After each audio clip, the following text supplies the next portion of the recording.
Assalamualaikum Sobat Islamic Fair of Public Health. Bagaimana kabarnya hari ini? Semoga selalu dalam keadaan sehat dan selalu dalam lindungan Allah Subhanahu wa Ta'ala.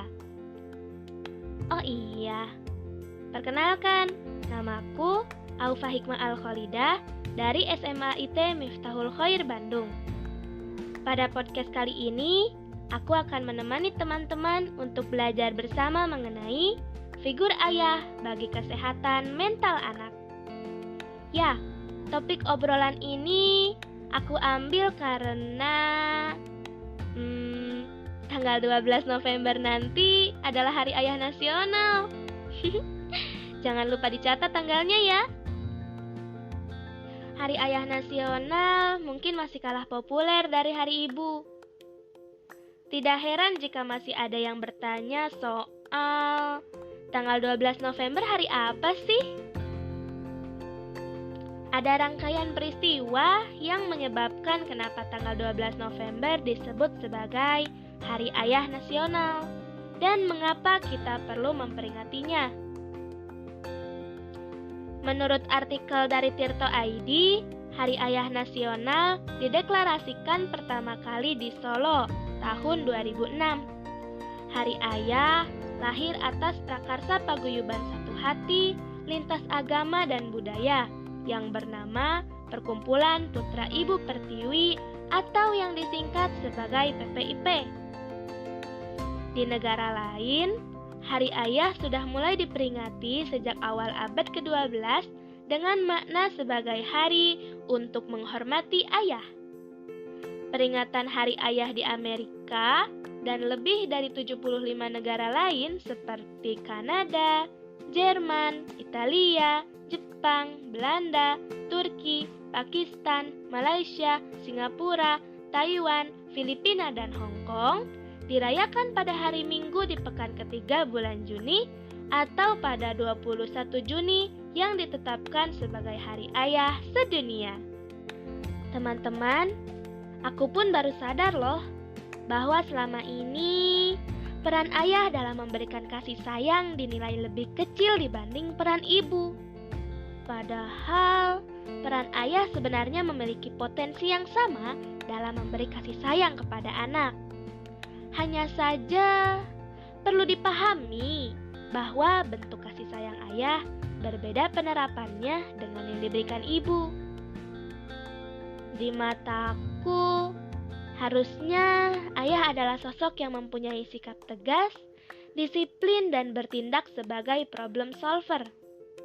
Pandangan ini aku dapatkan karena aku merasa butuh bantuan ayah jika terbentur permasalahan. Beberapa tahun yang lalu, mungkin aku mengalami kondisi fatherless atau ketiadaan peran dan figur ayah dalam kehidupan.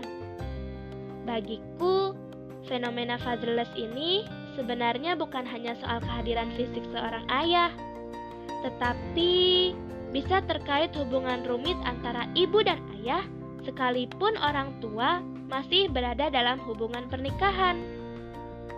Fenomena ini terjadi dalam hidupku karena ayah sibuk bekerja di luar negeri, sementara aku, kakak, dan adik tinggal bersama ibu di Indonesia. Ya, tanpa kehadiran ayah, aku seringkali mengalami perasaan sendirian dan kesepian yang membuat aku gelisah luar biasa. Kondisi aku ini bisa semakin parah ketika terjadi suatu masalah. Rasanya tidak ada yang mampu memahami diri. So, jika teman-teman mengalami kondisi seperti ini, harus ditangani oleh psikolog ya. Menurut psikolog, kondisi yang aku alami ini bisa disebut dengan depresi. Istilah depresi telah lama dikenal sejak zaman Hippocrates. Waktu itu disebutnya melankoli. Gejala-gejala depresi yang dikemukakan sejak zaman Hippocrates sampai sekarang tidak atau sedikit sekali mengalami perubahan dari gambaran klinisnya.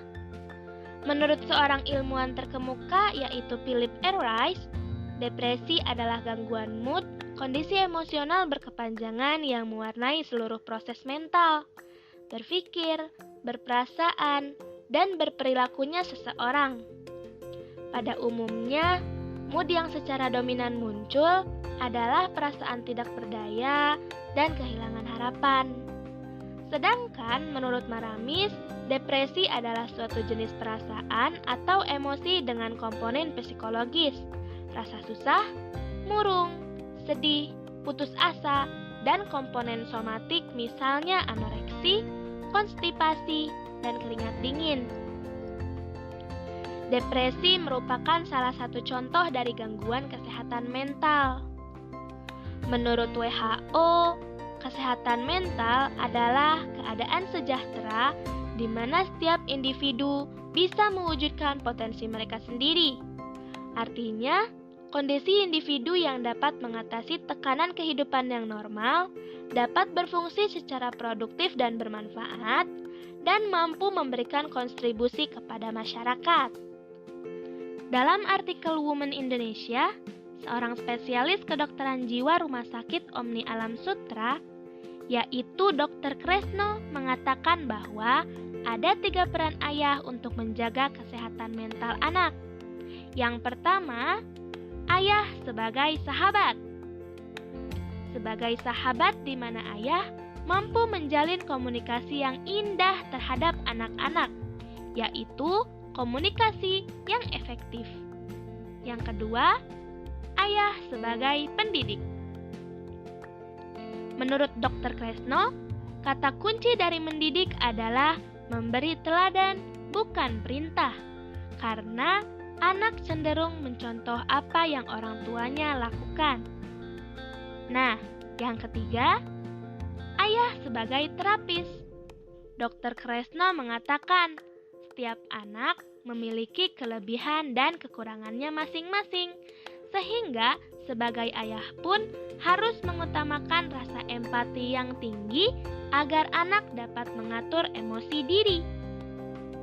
Alhamdulillah, saat ini ayahku sudah kembali ke Indonesia. Aku berdoa dan mencoba melibatkan ayah supaya ayah sadar akan perannya. Seperti peran ayah dalam agama yang banyak dikisahkan dalam Al-Quran untuk dijadikan teladan. Beberapa tokoh yang dikisahkan diantaranya adalah Nabi Ibrahim, Nabi Yakub, Nabi Nuh, dan Luqman. Keempat tokoh ini memiliki peran dalam mendidik anak. Nabi Ibrahim kisahnya diceritakan dalam surat As-Saffat. Kasih sayang Nabi Ibrahim kepada anaknya digambarkan dari kehidupan kesehariannya dalam memperlakukan anak. Beliau membangun psikologis anaknya dimulai dengan panggilan sayang ya bunaya kepada anaknya. Beliau menikmati masa-masa bersama anaknya terutama dalam hal komunikasi.